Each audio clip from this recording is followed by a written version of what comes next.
hip external rotation, positional isometrics with connective tissue architecture work integrated. So you would have already done your hip external rotation, positional isometrics and your connective tissue architecture work separately by now if you're getting this exercise.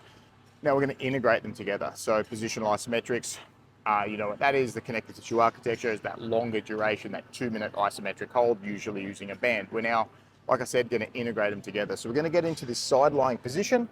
Just a quick little reminder. So this is the positional isometrics. I'm going to get to the end of my active range of motion here. Drag my other leg underneath. I'm going to push up about 10 or 15 degrees past my active range. So I'm now 10 or 15 degrees into my passive range. And this would be my normal positional isometrics. I do my rep here, push another 10 or 15, do a rep, do another 10 or 15. So we're going to do that exact identical thing. But what we're going to do now is I'm going to do this with a bit of resistance here. So same thing, we're going to get to the end. I'm going to pretend this is my active range. I'm going to go 10 or 15 degrees past. So now I've got a bit of band resistance through the backside here of my hip. So I'm going to get into this position. So I've got my active range come 10 or 15 degrees past. I'm going to sit here for about 20 seconds, 20 or 30 seconds. And then in this position, now you're going to do your first pales and rails contraction. So you're going to rotate your leg, pales contraction, rotate the top leg into the bottom leg. So you're going to ramp up 20, 40, 60, 80, 100, rotating down for whatever the program says, probably 10 seconds at 100% intensity. Then you do everything you can to try to rotate further and bring this leg off.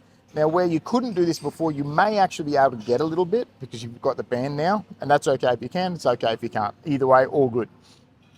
You'll do that. Then you'll come another 10 or 15 degrees up, and then you'll do a rest here for about another 20 or 30 seconds, and then you'll do a pales and then a rails contraction. Once you get to this position, as you're coming a bit further up, you can either just move a little bit further away or just pull on the band to give yourself a little bit more resistance if you feel like it. So the only time constraint here is the rest periods in between are roughly 20 or 30 seconds or as long as you need.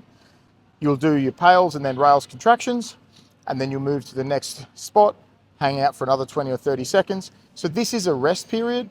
This should be about a 20 or 30% intensity that you're feeling it down there, which is enough of a stimulus to increase the quality of the tissue, but also low enough that it is actually a rest period in between. As long as you're doing this for a total of 2 minutes, the whole exercise, we're all good. What we're doing is the positional isometrics, the max effort work. We're working on your nervous system to increase your active range of motion. With these longer duration isometric holds, we're working on your connective tissue, increasing the quality of the tissue. Putting them together, we're now integrating them, and those systems get linked and they work a little bit better together. So that's how we're going to integrate the two exercises together. Only other thing I'll probably want to add to this is what I do like to do in this position in the rest periods, or maybe even at the end, is I actually like to give this connective tissue something a little bit different to think about. So I'm actually going to not necessarily pull to make it harder. I mean, I am, but I'm also just going to play around with like different intensities, give it a bit of a different feel. As you do this, you'll note that this tissue just automatically starts stiffening of its own accord. It'll give you a better sensation and feel of that tissue. So then when you do the pales contraction, it'll give you even a little bit more intensity because your body will have a better connection with that tissue. But that's basically it there. So that's integrating your connective tissue architecture work and your positional isometrics. Enjoy.